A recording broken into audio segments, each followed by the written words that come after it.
Ya, pertanyaan bagus ya, para jemaah sekalian rahimakumullah. Kalau misalnya kita sedang makan sahur, kemudian terdengar adzan. Apakah makanan yang ada di mulut itu harus kita keluarkan, kita muntahkan, ataukah kita boleh menelannya, kemudian menambah minum agar tidak keselak? Iya, para jemaah sekalian rahimakumullah, ada hadits Nabi Muhammad SAW yang sebenarnya sanadnya diperselisihkan. Apabila salah seorang dari kalian mendengar adzan, ini terjemahannya, sedangkan tempat makanannya masih ada di tangannya, maka jangan sampai dia meletakkan tempat makanan itu sampai dia benar-benar selesai dari hajatnya. Fala yada'hu hatta yaqdi hajatahu minhu.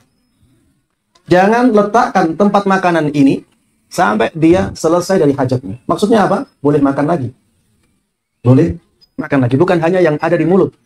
Bahkan yang belum ada di mulut masih ada di tempat itu pun boleh dimasukkan. Para jemaah sekalian rahimani wa rahimakumullah, hadis ini menjadi perdebatan di kalangan para ulama. Syekh Al-Albani rahimahullahu ta'ala mengambil zahir hadis ini. Syekh Al-Albani rahimahullah, beliau mengambil zahir hadis ini. Maksudnya beliau mengambil hadis ini apa adanya. Memang boleh seperti itu, ada hadisnya, dan menurut beliau hadisnya sahih. Dan ini menjadi pengecuali atau dalil yang lebih khusus daripada ayat hatta yatabayyana lakumul khaytul abyadu minal khaytil aswadi minal fajr. Sampai jelas fajar shadiq atas kalian. Makan dan minumlah sampai jelas fajar shadiq atas kalian. Ini dikecualikan dengan hadis tadi. Tetap boleh makan kalau ya piringnya masih di tangan. Ya, maksudnya piring masih di tangan itu ya masih dimakan. Bukan berarti kalau piringnya diletakkan di meja terus tidak seperti itu, enggak. Ya, maksudnya piring masih atau tempat makanan masih di tangan itu maksudnya dia memang makan dari situ. Baik para jemaah sekalian rahimakumullah, ana setelah baca banyak ya tentang masalah ini, ana sampai pada kesimpulan bahwa lebih hati-hatinya itu kita berhenti. Lebih hati-hatinya kita berhenti langsung. Kita lebih baik tidak mengamalkan hadis ini, tapi mengamalkan zahirul ayat.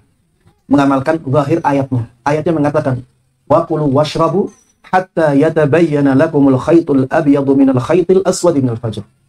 Makan dan minumlah sampai kapan? Sampai jelas bagi kalian fajar shadiq. Sampai jelas bagi kalian fajar shadiq. Baik. Fajar shadiq kita ketahui dengan terdengarnya adzan di sini. Sekarang keadaannya seperti itu. Maka ketika kita tahu bahwa muadzin ini biasanya adzannya tepat waktu, ya jangan makan lagi. Jangan minum lagi. Ini pendapat mayoritas ulama. Antum lihat di mazhab Hanafi, lihat di mazhab Maliki, mazhab Syafi'i, mazhab Hambali, mereka memakai pendapat ini. Memakai zahirul ayat.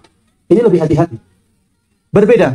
Dikecualikan pada keadaan ketika kita tahu bahwa muadzin itu seringkali mempercepat adzannya. Seringkali dia mempercepat adzannya. Kalau kita tahu kebiasaan muadzin seperti itu, atau misalnya kita merajihkan, kita menguatkan bahwa jadwal yang ada sekarang itu lebih cepat 10 menit misalnya. Dan muadzin selalu adzan sesuai dengan jadwal itu yang menurut kita kecepatan 10 menit. Maka kita baru amalkan hadis tadi. Ya, kita berusaha untuk makan, minum, setelah itu selesai ya. Berusaha untuk makan, minum dengan segera dan selesai. Kalau tidak ada keadaan seperti ini, kita menganggap bahwa jadwal yang ada itu sudah tepat, dan kita tahu bahwa muadzin ini tidak mencepatkan adzannya, ya, maka ketika mendengar adzan itu berhenti. Ini lebih hati-hati untuk menjaga puasa kita, ya. Wallahu taala a'lam.